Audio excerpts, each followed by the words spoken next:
BJP ಬಣ ಬಡಿದಾಟದಿಂದ ರಾಜ್ಯಾಧ್ಯಕ್ಷ ಹುದ್ದೆಗೆ ಪದೇ ಪದೇ ಡ್ಯಾಮೇಜ್ ಆಗ್ತಾ ಇದೆ. ನಾಯಕತ್ವ ಉಳಿಸಿಕೊಳ್ಳಲು ಹೊಸ ತಂತ್ರವನ್ನು ರೂಪಿಸಿದ್ದಾರೆ ವಿಜಯೇಂದ್ರ. ಈಗ ಹಾಗಾದ್ರೆ ಯಾವುದು ಆ ತಂತ್ರಗಾರಿಕೆ? ಇನ್ಮೇಲಾದರೂ ಈ ಡ್ಯಾಮೇಜ್ ಕಂಟ್ರೋಲ್ ಆಗುತ್ತಾ ಅಂತ. ಯಾಕೆಂದರೆ ಬಣ ಬಡಿದಾಟ ಕಾಂಗ್ರೆಸ್ನವ್ರಿಗೆ ಅಸ್ತ್ರ ಕೊಟ್ಟಂತ ಆಗ್ಬಿಟ್ಟಿದೆ. ಆರೋಪವನ್ನು ಮಾಡೋಕೆ ಅವಕಾಶ ಕೊಡ್ದಂಗೆ ಆಗ್ಬಿಟ್ಟಿದೆ. ಈಗ ಭಿನ್ನರ ಬೇಡಿಕೆ ಆಶಯವನ್ನೇ ಮುಂದಿಟ್ಕೊಂಡು ಗೇಮ್ ಪ್ಲಾನ್ ಹೆಣೆದಿದ್ದಾರೆ ವಿಜಯೇಂದ್ರ. ಯಾವುದೇ ಕಾರಣಕ್ಕೂ ಹುದ್ದೆಯಿಂದ ಹಿಂದೆ ಸರಿಯದಿರೋಕೆ ನಿರ್ಧಾರವನ್ನು ಮಾಡಿದ್ದಾರೆ. ಆಂತರಿಕ ಚುನಾವಣೆ ವೇಳೆಯಲ್ಲೂ ಕೂಡ ತಾವೇ ಪುನರಾಯ್ಕೆಗಾಗಿ ಕಣಕ್ಕೆ ಇಳಿಯುವಂತಹ ಪ್ಲಾನ್ ಇದೆ. ಯಾಕೆಂದರೆ ಈಗ ಅಧ್ಯಕ್ಷರ ಚುನಾವಣೆ ಅಂದರೆ ಚುನಾವಣೆ ಮೂಲಕ ಅಧ್ಯಕ್ಷರ ಆಯ್ಕೆ ಮಾಡ್ತಾರೆ ಅನ್ನುವಂತಹ ಸುದ್ದಿ ಇದೆ ಅಲ್ವಾ. ಹಾಗಾಗಿ ಇದಕ್ಕಾಗಿ ಭಿನ್ನರ ಬಹುದೊಡ್ಡ ಬೇಡಿಕೆ ಈಡೇರಿಸಕ್ಕೆ ವಿಜಯೇಂದ್ರ ಮುಂದಾಗಿದ್ದಾರೆ. ಪಕ್ಷದ ರಾಜ್ಯ ಪದಾಧಿಕಾರಿಗಳ ಬದಲಾವಣೆಗೆ ವಿಜಯೇಂದ್ರ ಅವರು ಒಪ್ಪಿಗೆ ಕೊಟ್ಟಿದ್ದಾರೆ. ಈಗಿರೋ ಆಡಳಿತ ವರ್ಗದೊಳಗೆ ಭಿನ್ನರ ಬಣದವರಿಗೂ ಅವಕಾಶ ಕೊಡುವಂಥ ತೀರ್ಮಾನ ಬಂದಿದ್ದಾರೆ. 50-50 ಆಧಾರದಲ್ಲಿ ಎಲ್ಲೆಡೆ ಪದಾಧಿಕಾರಿಗಳ ನೇಮಕಕ್ಕೆ ಡಿಸೈಡ್ ಮಾಡಿದ್ದಾರೆ. ಆ ಮೂಲಕ ಪಕ್ಷ ಸಂಘಟನೆ ಮಾಡೋಕೆ ಎಲ್ಲರಿಗೂ ಅವಕಾಶ ಕೊಡುವಂತಹ ಪ್ಲಾನ್ ಇದು. ಇದಕ್ಕೆ ರೆಬಲ್ಸ್ ಬಣ ಒಪ್ಪಿದ್ರೆ ಅದನ್ನೇ ವರಿಷ್ಠರ ಎದುರು ಬಿಂಬಿಸುವಂಥ ಸ್ಟ್ರಾಟಜಿನ ಮಾಡಿಕೊಂಡಿದ್ದಾರೆ. ಅಂದರೆ ತಮ್ಮ ಆ ನಾಯಕತ್ವವನ್ನು ಹಾಗೆ ಗಟ್ಟಿಯಾಗಿ ಉಳಿಸ್ಕೊಳ್ಬೇಕು ಅಂತ ಹೇಳಿದ್ರೆ ಅವ್ರಿಗೆ ಬೇರೆ ಆಯ್ಕೆಗಳಿಲ್ಲ. ಎಲ್ಲರನ್ನೂ ಕೂಡ ವಿಶ್ವಾಸಕ್ಕೆ ತೆಗೆದುಕೊಳ್ಳಬೇಕು. ತಮ್ಮ ವಿರೋಧಿ ಬಣ ಇದೆಯಲ್ವಾ, ಭಿನ್ನರ ಬಣ, ಅವರ ಒಂದು ಗುಂಪಿನವ್ರಿಗೂ ಕೂಡ ವಿವಿಧ ಸ್ಥಾನಮಾನಗಳನ್ನು ಕೊಡೋದು, ಅವ್ರ ಬೇಡಿಕೆಗೆ ಈಡೇರಿಸೋದು. ಹೀಗೆ ಮಾಡಿದರೆ ನನ್ನ ಸ್ಥಾನ ಗಟ್ಟಿಯಾಗಿರುತ್ತೆ, ಭದ್ರವಾಗಿರುತ್ತೆ ಅನ್ನುವಂಥ ಪ್ಲಾನನ್ನು ಮಾಡಿಕೊಂಡಿದ್ದಾರೆ. ಅಂದರೆ ಪದಾಧಿಕಾರಿಗಳ ಆಯ್ಕೆ ಕೂಡ ನಡೆಯುತ್ತೆ ಆ ಟೈಮ್ನಲ್ಲಿ.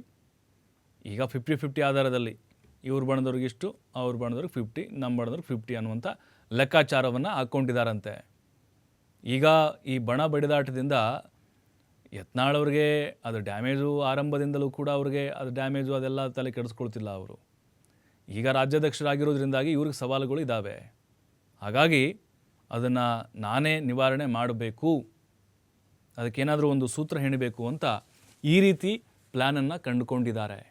ಯಾಕೆಂದರೆ ದಿನೇ ದಿನೇ ಭಿನ್ನರ ಬಣದ ಬಲ ಹೆಚ್ಚಾಗ್ತಾ ಇದೆ. ಹೈಕಮಾಂಡ್ ಮಟ್ಟದಲ್ಲೂ ಕೂಡ ಹತ್ತಿರ ಆಗ್ತಾ ಇದ್ದಾರೆ.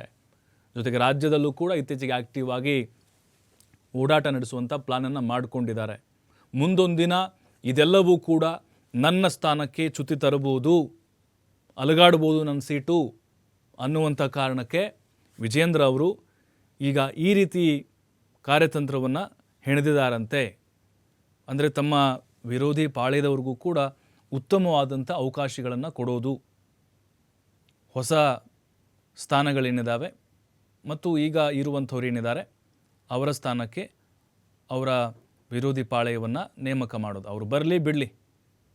ಈಗ ಲಿಂಬಾವಳಿ ಆಗಿರ್ಬೋದು, ಮತ್ತು ಕುಮಾರ್ ಬಂಗಾರಪ್ಪ, ಪ್ರತಾಪ್ ಸಿಂಹ, ಹರೀಶು, ಜೊತೆಗೆ ಯತ್ನಾಳ್ ಬಿಟ್ಬಿಡಿ. ಯತ್ನಾಳಿಗೆ ಯಾವುದೇ ಕಾರಣಕ್ಕೂ ಅವರು ಯಾವ ಹುದ್ದೆಯನ್ನು ಕೂಡ ಸ್ವೀಕಾರ ಮಾಡೋದಿಲ್ಲ ಅಂತ ಅನ್ನಿಸ್ತಾ ಇದೆ. ಹಾಗೆ ನಡ್ಕೊಂಡು ಬಂದಿದ್ದಾರೆ ಕೂಡ.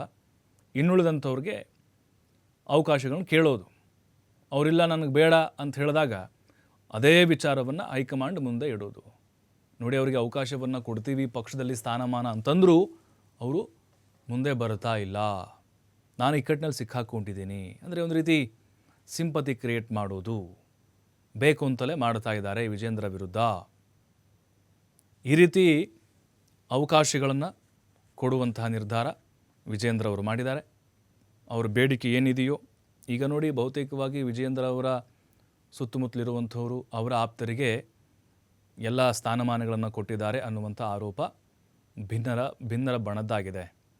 ಪಕ್ಷ ಸಂಘಟನೆ ಮಾಡೋಕ್ಕೆ ಎಲ್ಲರಿಗೂ ಕೂಡ ಸಮಾನ ಅವಕಾಶ ಮಾಡಿಕೊಡಬೇಕು ಅಂಥೇಳಿ ಚರ್ಚೆನೂ ಮಾಡಿದ್ದಾರಂತೆ. ನಿನ್ನೆಯ ಒಂದು ಆ ಸಭೆಯಲ್ಲೂ ಕೂಡ ಕೆಲವೊಂದಿಷ್ಟು ಮಹತ್ವದ ತೀರ್ಮಾನಕ್ಕೆ ಬಂದಿದ್ದಾರೆ. ಯಡಿಯೂರಪ್ಪನವರು ಕೂಡ ಅದನ್ನೇ ಹೇಳಿದ್ದಾರಂತೆ ಅವರಿಗೆ. ಯಾಕಂದರೆ ಏಕಾಂಗಿಯಾಗಿ ನಿರ್ಧಾರ ತೆಗೆದುಕೊಳ್ಳೋದಕ್ಕಿಂತ ಎಲ್ಲರನ್ನ ವಿಶ್ವಾಸಕ್ಕೆ ತೆಗೆದುಕೊಂಡು ಮುನ್ನಡಿಬೇಕು ಅಂತ. ಈಗ ಚುನಾವಣೆ ನಡೆಸಿದ್ರೂ ಕೂಡ ಅದರಲ್ಲಿ ನಾವು ಗೆಲ್ಲಬೇಕು ಅನ್ನುವಂಥ ಒಂದು ಪ್ಲಾನ್ ಇದೆ.